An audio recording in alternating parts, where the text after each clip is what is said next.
మాంగళ్య జ్యువెల్స్ వారి కొత్త బ్రాండ్ పూర్వి లైట్ వెయిట్ లో హెవీ డిజైన్ ఈ నవంబర్ 1 కుకట్పల్లిలో గ్రాండ్ ఓపెనింగ్ వివరాలకు సంప్రదించండి. నమస్తే అమ్మా. నమస్తే అమ్మా. కార్తీక మాసంలో కార్తీక పౌర్ణమి రోజు 365 ఒత్తులు వెలిగించాలని ఒక సిద్ధాంతిగా ఒక పర్టికులర్గా చేస్తూ వెళ్తూ ఉంటాం. కానీ అనుకోని కారణాల వల్ల ఆ రోజు వెలిగించలేని వాళ్ళు మళ్ళీ ఈ కార్తీక మాసంలో ఎప్పుడు వెలిగించవచ్చు అంటారమ్మా?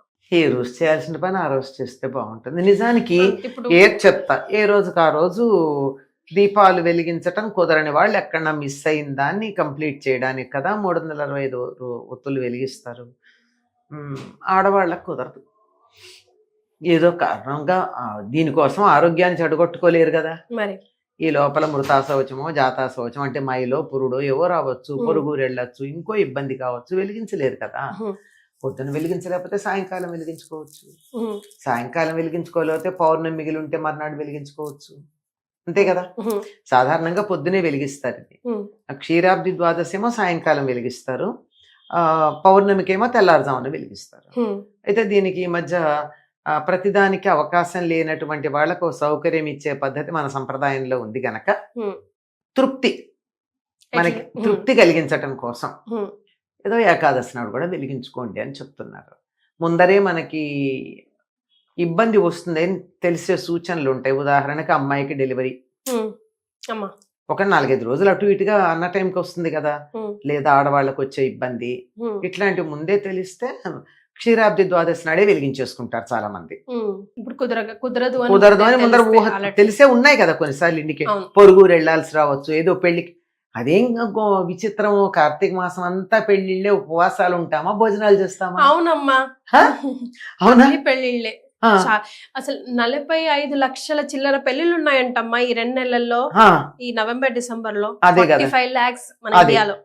మరి అట్లాంటప్పుడు మనం ముందరే తెలుస్తుంది కదా పెళ్లికి వెళ్ళాలి అని. అట్లాంటప్పుడు తెలిసిందే గనక క్షీరాబ్ది ద్వాదశి నాడే తెల్లారుజామున వెలిగించేసుకుంటారు చాలా మంది.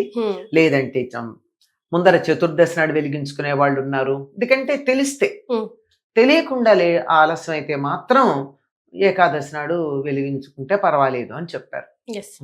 మీరెప్పుడు మనిషికో వత్తు వెలిగించక్కర్లేదు, ఇంటి పెద్దవాళ్ళు ఎవరైనా ఆ 365 వత్తులు వెలిగిస్తే చాలు అంటారు, అంతేనా? అంతే ఫాలో అవ్వాలి? అట్లా ఏం లేదమ్మా. ఇది ఎంతమంది ఉంటే అంతమంది వెలిగించుకుంటారు. తేడా ఉంది.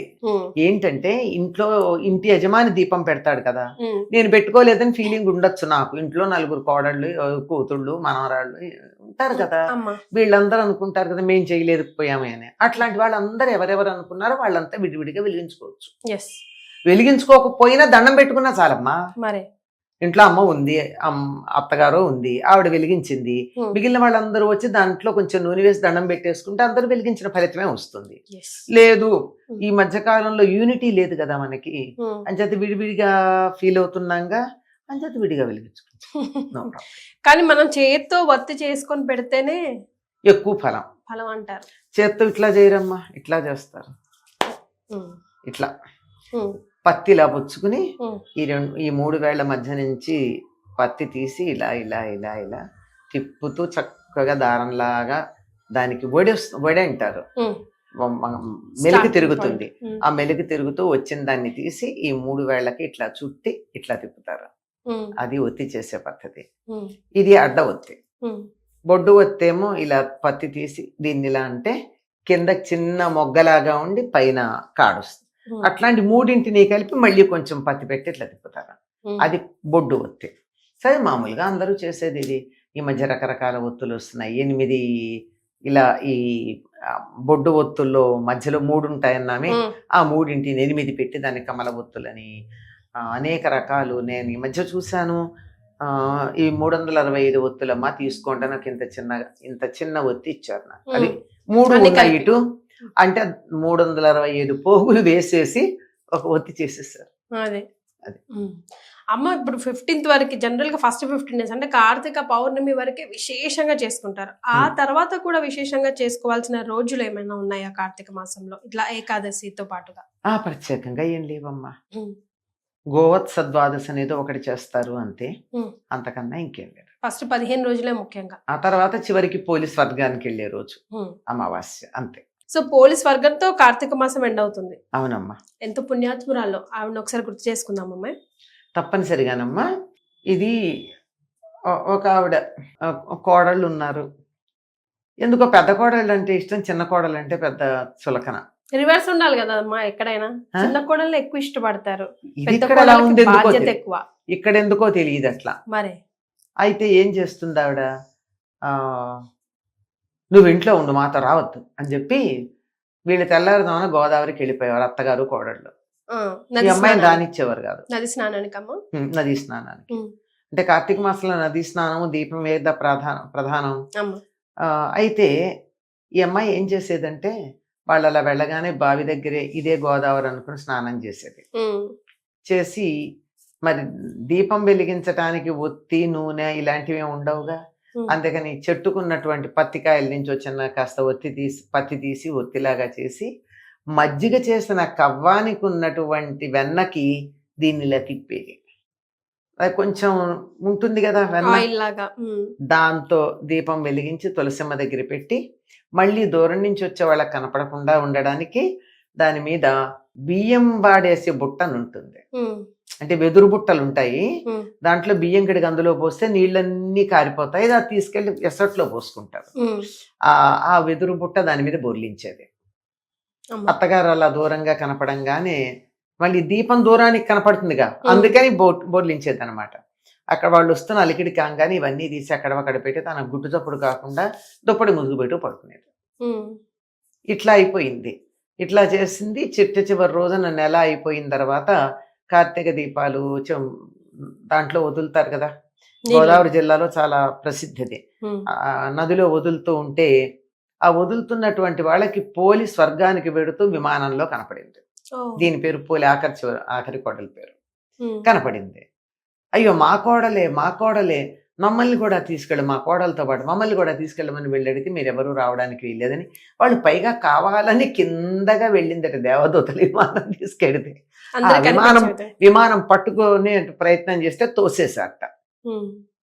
తోసేసి మీరు ఆవిడ్ని ఒక పుణ్యకార్యం చేయకుండా అడ్డం పడ్డారు గనక మీరు పాపులు, మీరు చేసిన దానికి మీకేం పుణ్యం రాదు, ఉన్నంతలో చేసింది గనక ఆవిడికి పుణ్యం వచ్చింది అని చెప్తారు.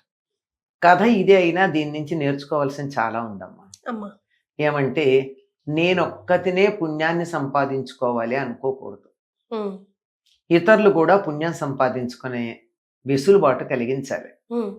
ఒకవేళ నాకు కుదరకపోతే ఇంకోళ్ళన్నా దానికి ప్రోత్సహిస్తే చాలు. అందుకే చెప్తారు మధ్వులలో ఏకాదశి చాలా బాగా చేస్తారమ్మా. మధ్వ సంప్రదాయంలో ఇంట్లో ముసలమ్మలు ఉంటారు, వాళ్ళు లేచి స్నానం చేసే పరిస్థితిలో ఉండరు తెల్లారుజామున. అందుకని వాళ్ళు ఏం చేస్తారు, ఇంట్లో వాళ్ళని లేపుతారు, లేపి వాళ్ళు ఆ ఏకాదశి స్నానం చేయడానికి వాళ్ళని ప్రోత్సహిస్తారు. అది వాళ్ళు చేసేటటువంటి సహాయం. దానివల్ల వాళ్ళకి ఏకాదశి స్నాన ఫలం లభిస్తుంది. మరి అంటే చెప్పి వాళ్ళ చేత చేయిస్తే వాళ్ళకి ఎంత ఫలితం లభించిందో, చేద్దాం అనుకున్న వాళ్ళకి అడ్డం పడితే ఏమవుతుంది, అంత ఫలం పోయినట్టే కదా. అది వాళ్ళు చేసినటువంటి పని. అందువల్ల వాళ్ళకి ఎవ్వరికి కూడా స్వర్గానికి వచ్చే అధికారం లేదు. నెల రోజులు గోదావరి స్నానం చేసి దీపాలు పెట్టి నైవేద్యాలు పెట్టి ఇన్ని చేసినా వాళ్ళకి లేదు. ఈ అమ్మాయి ఇవేమీ లేకుండా గుట్టు చప్పుడు కాకుండా ఉన్నంతలో చేసింది భక్తితో. అందులో ఆవిడకున్నటువంటిది భక్తితో చేసింది గనక ఆవిడకి లాభం. గోదావరి స్నానం చేయలేదని దిగులు లేదు. అంటే దీన్ని బట్టి అర్థం చేసుకోవాల్సింది ఏమిటి, గోదావరికే వెళ్ళక్కర్లేదు. మరి అంటే అసలు వెళ్ళొద్దని కాదు, అవకాశం ఉంటే మానేయమని కాదు.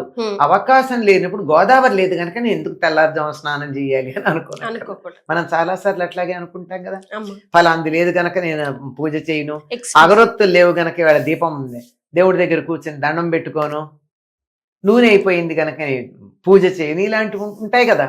ఏం లేదు, ఏ ఉన్నా లేకపోయినా చేయాలి, ఏర్పాట్లు చేసుకోవాలి. వీలు కానప్పుడు ఏమీ లేకపోయినా చేసుకోవాలి. అలా ఉన్నంతలో చేస్తే భగవంతుడు మెచ్చుతాడు, భక్తికి మెచ్చుతాడు తప్ప నువ్వు ఎంత ఆర్భాటంగా చేసావన్న దానికి కాదు అని మనకి ఇక్కడ అర్థం అవుతుంది. సో ఈ వీడియోలో మనము 365 ఒత్తులు ఒకవేళ కార్తీక పౌర్ణమి రోజు వెలిగించలేకపోతే ఏ రోజు వెలిగించుకోవచ్చు, అలాగే పోలీస్ వర్గం కథ కూడా తెలుసుకున్నాం. చాలా సంతోషం అమ్మా, ధన్యవాదాలు అమ్మా.